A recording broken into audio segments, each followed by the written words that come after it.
Bom, vamos lá. Vamos tratar agora do projeto de pesquisa.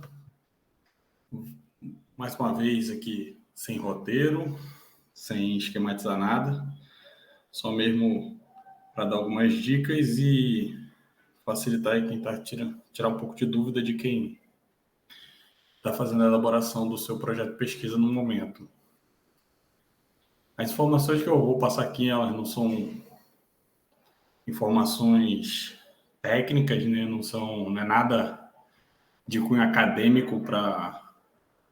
Então, não sou o dono da verdade aqui, então sempre vai ter outras contribuições. E a melhor forma de aprender mesmo a construir o seu projeto de pesquisa ou a sua pesquisa, seu artigo, seu TCC, propriamente dito, a melhor forma mesmo é tirando dúvidas com o professor e nos materiais, né? Nos materiais acadêmicos, como livros, artigos sobre o assunto. E aí é a melhor forma. Mas aqui é um papo um pouco descontraído, só para a gente tirar as dúvidas. Quem já tem algum conhecimento, mas está travando em algumas partes. Bom, a estrutura do projeto de pesquisa, como o nome já diz, né, é um planejamento de um estudo que o acadêmico pretende fazer, que o cientista pretende fazer no futuro. Então, geralmente é usado para você ingressar em algumas bolsas de estudos, como o PIBIC, e algum pós-graduação também usa muito como critério de entrada. Mas é basicamente um esquema, um planejamento, onde você está tentando convencer alguém, uma banca, de que aquela pesquisa, aquele estudo tem alguma validade. Mas o estudo propriamente dito vai ser feito no futuro, né? Então, vamos lá. A estrutura do projeto de pesquisa é basicamente capa, né?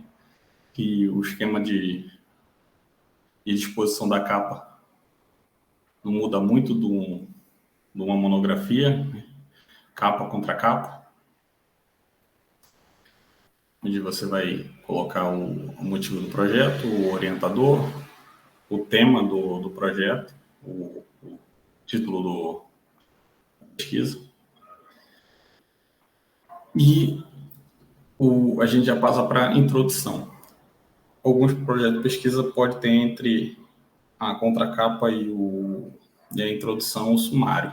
Alguns projetos também não apresentam contracapa, não é nada obrigatório, vai depender da sua instituição. Na introdução, basicamente, existem outros modelos, mas basicamente a introdução do projeto de pesquisa ela é dividida em apresentação do tema, problema de pesquisa e justificativa. Depois vem os objetivos geral e objetivos específicos. Alguns modelos, os objetivos ficam dentro dessa parte de introdução. Mas vamos seguir esse modelo que eu estou colocando aqui. Bom, a apresentação do tema é basicamente um parágrafo, uma frase, onde você vai dizer a motivação, o que aquele trabalho vai estudar, né?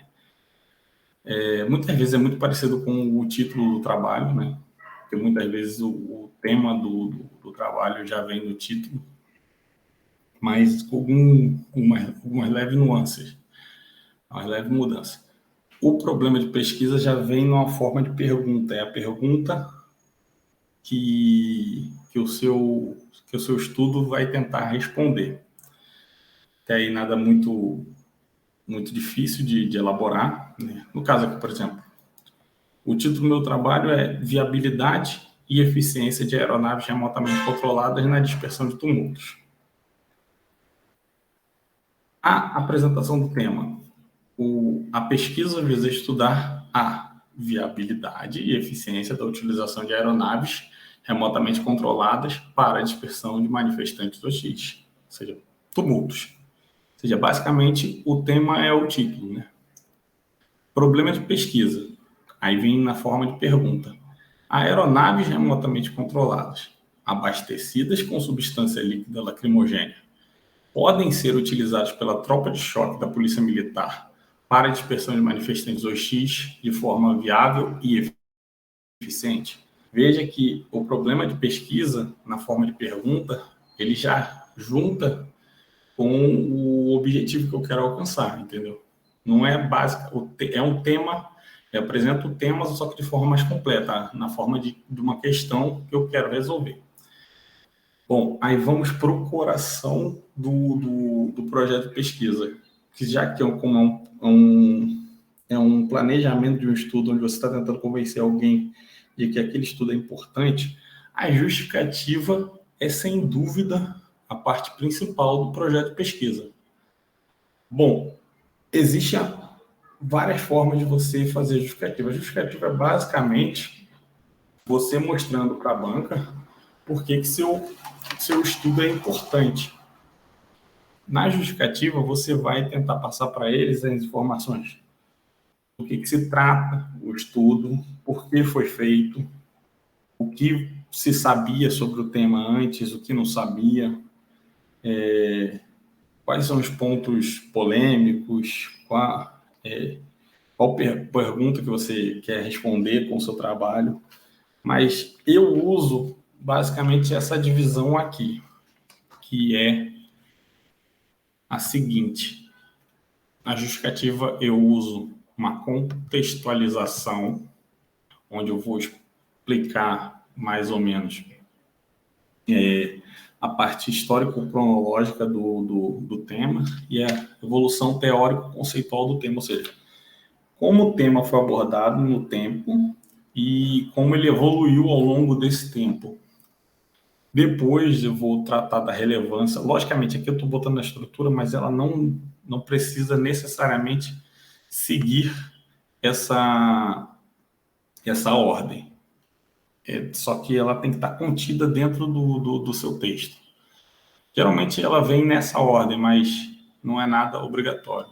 A relevância, você pode tratar a relevância tanto de ordem teórica, porque aquele estudo é importante para a ciência, ou de ordem prática, porque ele é importante para a parte prática do estudo, para a sociedade como um todo.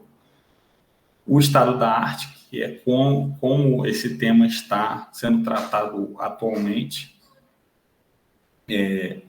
o problema de pesquisa que você quer resolver, a hipótese que você levanta, que você tem uma ideia de qual vai ser a resposta que vai ser alcançada, não necessariamente a hipótese vai ser o resultado final da pesquisa. Ela pode ser negada ou ela pode ser comprovada. Mas você, ao fazer o estudo, você levanta uma hipótese, provavelmente, de como aquele tema vai ser tratado durante a pesquisa. E as contribuições esperadas. Bom, basicamente, se você fizer isso, você faz uma justificativa boa do ponto de vista de projeto de pesquisa. Então, aqui, por exemplo, aqui eu vou dar um exemplo da que eu elaborei aqui. Ó. Ele começa com a contextualização, parte de roxo ali basicamente aqui é o parágrafo todo. Só que essa parte em roxo, que está na cor roxa aqui, é basicamente a contextualização. Na verdade, a contextualização é o parágrafo todo. E a parte roxa, eu estou já falando da relevância do tema. Aqui embaixo eu falo mais da relevância, sigo falando do estado da arte, apresento o problema de pesquisa, levanto algumas hipóteses e, no final, eu fecho com a contribuição que eu pretendo dar com o estudo. Então, isso é uma justificativa do trabalho. Logicamente, certos trabalhos requerem uma justificativa menor, outros uma justificativa mais robusta. Isso vai depender da facilidade de quem está lendo o trabalho entender que aquele tema é importante. Muitos temas, logo de cara, você já sabe que eles são de uma relevância muito maior. Então, não necessariamente vai ter que ter uma justificativa tão grande, mas outros não. Bom, aí a gente parte para os objetivos. O objetivo geral, que é o que eu quero alcançar. No caso aqui, verificar a viabilidade e a eficiência. É o que eu quero alcançar. Aí, os objetivos específicos, que são objetivos que eu tenho que alcançar para poder alcançar o objetivo geral. Por exemplo, eu quero verificar a eficiência e viabilidade da utilização de aeronaves. Então, para eu verificar a eficiência, a viabilidade, eu tenho que verificar a efetividade dos efeitos das substâncias lacrimogêneas quando empregadas por meio de pulverização aérea. Ou seja, se eu verificar isso, eu verifico que é viável. Pelo menos uma parte, em parte. E verificar a eficiência. Se eu verificar a eficiência referente ao raio de atuação, por exemplo, eu já verifico a eficiência daquela ferramenta para a troca de choque. Entendeu? Então, são os objetivos que eu preciso alcançar para poder alcançar o geral. Bom, aí vamos para a parte da fundamentação teórica, que já foi tratado em outro vídeo já na parte com relação ao artigo científico, né? Mas é a mesma coisa, só muda que ela não precisa ser tão robusta quanto num artigo. Ela basicamente, você vai tratar o tema de forma geral e o tema de forma específica. Aqui no caso, por exemplo, eu começo falando do emprego de aeronaves remotamente controladas no âmbito da segurança pública, ou seja, no geral. Vou chegar na parte onde eu falo da utilização de aeronaves remotamente controladas para a dispersão de manifestantes, que é a parte já mais específica. Então, eu passei do geral para o específico. No meio do caminho, tem a parte intermediária aqui, mas não necessariamente você é obrigado a fazer uma fundamentação teórica muito grande. Bom, e aí a gente vai para a parte de metodologia, ou materiais e métodos, como você preferir chamar. Bom, eu também esquematizo essa parte, ela não tem realmente que seguir essa estrutura, mas ela começa reafirmando o tema. A pesquisa visa analisar a viabilidade da eficiência, analisar a viabilidade e a eficiência da utilização de aeronaves remotamente controladas.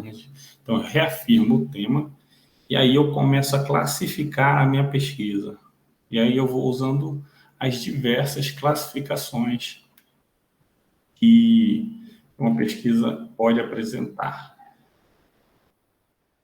Por fim, eu termino falando de como eu organizo, depois que eu faço são vários parágrafos classificando a pesquisa, depois eu falo como ela vai ser organizada, ou seja, passo a passo.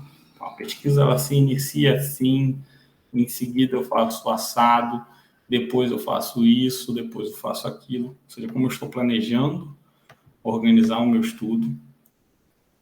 Aí eu trato 2 instrumentos que eu vou utilizar e do método de coleta de dados que eu vou utilizar. Então, basicamente, eu estou falando para a banca como que eu vou tratar o meu tema, entendeu? Reafirmo o tema, classifico o estudo, falo como eu vou fazer a pesquisa no passo a passo e falo quais são meus instrumentos e qual vai ser o meu método de coleta de dados. Cronograma e orçamento são 2 tabelas. Aqui é só questão de previsão mesmo. Vocês vão planejar como vocês querem fazer o estudo de vocês. Lógico que é flexível, mas é só um planejamento. E, por fim, nós finalizamos com as referências. Logicamente, a gente vai usar todas as referências que foram citadas na fundamentação teórica, na justificativa e na metodologia, se houver. Na metodologia não necessariamente precisa, mas às vezes a gente cita, por exemplo, quando a gente vai falar da parte de classificação, como eu estou classificando, e aí a gente cita algum autor, estou classificando como um método hipotético dedutivo, conforme o autor tal diz que é assim assado, entendeu? Não é obrigatório, mas pode ser utilizado. Se utilizou, referencia na parte de referências. A parte de fundamentação teórica, mesma coisa que num trabalho, já numa pesquisa, você vai estruturando seus parágrafos com as citações. Afinal, se é a parte de fundamentação teórica você está tirando de algum lugar, então você tá tendo que referenciar cada local que você tirou aquela informação. E na parte de justificativa, você às vezes vai ter que citar, não necessariamente é obrigatório você manter um padrão de citação toda hora, mas é sempre bom, como você está tentando justificar alguma informação, se essa informação estiver baseada em algum autor, dá mais robustez para o seu trabalho. Logicamente que na parte de contextualização, estado da arte, você vai ter que citar alguém, porque como é que você vai contextualizar sem ter tirado essa informação de algum lugar? E a parte de estado da arte, como que o estudo está no momento, tem que ter essa informação em algum lugar.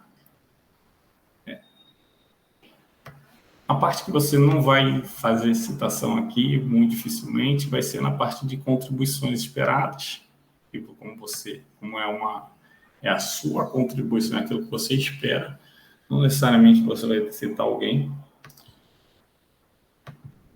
Mas é isso. Então, trabalho geralmente fica nessa faixa, o projeto de pesquisa geralmente fica nessa faixa de 10, 11, 9, ou até menos, 8 páginas, entendeu? Capa contra capa, essa parte de introdução pega geralmente 2 laudas, né? A justificativa sendo o corpo da introdução, a parte da fundamentação teórica. No meu caso aqui pegou 3 laudas, 2 laudas e meia, mas às vezes ela pode pegar só uma lauda e meia, não necessariamente é muito... Você não precisa fazer uma fundamentação teórica muito robusta, porque o que vai vender o seu projeto é a parte de justificativa dele e a parte de metodologia. A fundamentação teórica é só para quem está lendo saber do que se trata o tema. Você vai deixar para trabalhar essa fundamentação teórica melhor, da forma que a gente falou no vídeo anterior, no seu artigo. E a parte de metodologia pega mais ou menos uma lauda. O restante é só complemento. Obrigado, espero que tenha sanado algumas dúvidas.